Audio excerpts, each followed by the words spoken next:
এই পৃথিবী একটি সুন্দরী পরের স্ত্রীর মতো। এই দৃষ্টান্তটা একটু খেয়াল করেন। অন্যের স্ত্রীর স্বাস্থ্য, চেহারা, রূপ, যৌবন যতই চিত্তাকর্ষক, নয়নবিরাম, মনোমুগ্ধকর হোক, তাতে আরেকজনের কোনো লাভ আছে? বলেন কোন লাভ আছে? খামোকা তাকিয়ে থেকে আফসোস করে কোনো লাভ নাই। সে তো অন্যের স্ত্রী, ঠিক কিনা? এই পৃথিবীও একটি সুন্দরী তরুণী, তন্নি, ষোলকলায় পরিপূর্ণ যৌবন এক পর নারীর মতো কোনদিন আপনার হবে না। এটার জন্য আপনি চেষ্টা করছেন, আরো চাই, আরো চাই, বাড়ি চাই, গাড়ি চাই, হাত মন্ত্রী হয়েছি, ফুল মন্ত্রী হইতে চাই,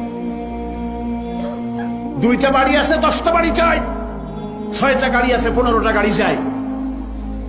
নবীজি বলেছেন, লাউ কানা লি ইবনি আদম ওয়াদিম মিন যাহাবিন লাহাব্বা ইয়াকুনা লাহু সানান, যদি কাউকে একটি স্বর্ণ ভরা মাঠ দেওয়া হয়, সে বলবে এরকম আরেকটি সোনা ভরা মাঠ যদি আমারে দেওয়া হইতো।